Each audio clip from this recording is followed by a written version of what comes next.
యెషయా గ్రంథం 45వ అధ్యాయం 1వ వచనం.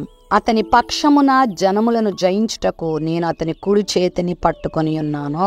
దేవుడు తన బిడ్డల చేతులను పట్టుకుంటాడు. కొంతమంది చేతులను దేవుడు విడిచిపెట్టేస్తాడు, కానీ తన చిత్తము నెరవేర్చే వారిని, తనకిష్టులైన వారిని ఆయన చేయి పట్టుకునే దేవుడై ఉన్నాడు.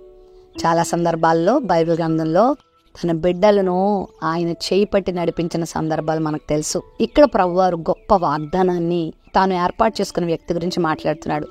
జనములను జయించుటకు నేను అతని కుడి చేయి పట్టుకున్నానని. నీ పక్షంగా దేవుడు ఉన్నప్పుడు నీ మీద పోరాడే వారిని జయించటానికి దేవుడు నీ చెయ్యి ఎప్పుడు పట్టుకునే ఉంటాడు. ఎప్పుడు కూడా నువ్వు అధైర్యపడొద్దు, ఎప్పుడు కూడా నువ్వు కృంగిపోవద్దు. ఒకవేళ ఈరోజు ఒక భయంకరమైన పోరాటం నీ ముందుందా? భయంకరమైన పరిస్థితులు నీ ముందున్నాయా? దయనీయమైనటువంటి పరిస్థితులు గుండా నీ జీవితం వెళ్తా ఉందా? అయితే నీ పక్షముగా ఆయన ఉన్నాడు. నీ చెయ్యి ఆయన పట్టుకున్నాడు. నిన్ను ఆయన విడిచిపెట్టేవాడు కాదు. గొప్ప జయ జీవితాన్ని దేవునికి ఇవ్వబోతున్నాడు. దేవుని వాక్యంలో తన యందు విశ్వాసం ఉంచిన వారి చేతులను ప్రభు పట్టుకొని ఘన విజయాన్ని ఇచ్చిన సందర్భాలు చాలా ఉన్నాయి.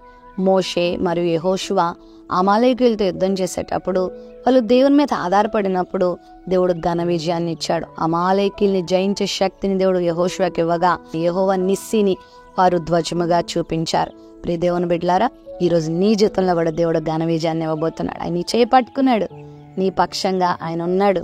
నీ మీద దాడి చేస్తున్నటువంటి శత్రువుల్ని జయించడానికి నీ ఒక్కని బలం సరిపోదు.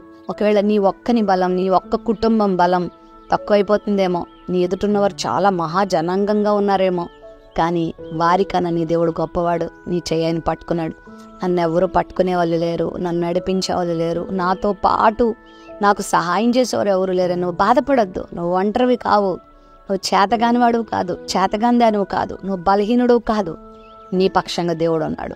చూస్తూ ఉండు, దేవుడిని పట్ల మేలు చేయబోతున్నాడు. ధైర్యంగా ఉండు, నిరీక్షణ కలిగి ఉండు. దేవుడు నీతో ఉన్నాడు.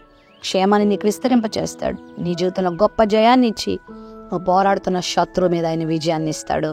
ఆ శత్రువును మరలా చూడకుండా దేవుడే చేస్తాడు. ఆయన్ని చేయి పట్టుకున్నాడు. ప్రేమ నమ్మకం కలిగిన మా తండ్రి, మా చేయి పట్టుకునేవాడా, నీ బిడ్డల చేతిని పట్టుకొని శత్రువుల మీద విజయాన్ని ఇచ్చి అద్భుతం చేయమని యేసు నామములో ప్రార్థిస్తున్నాం తండ్రి. ఆమెన్.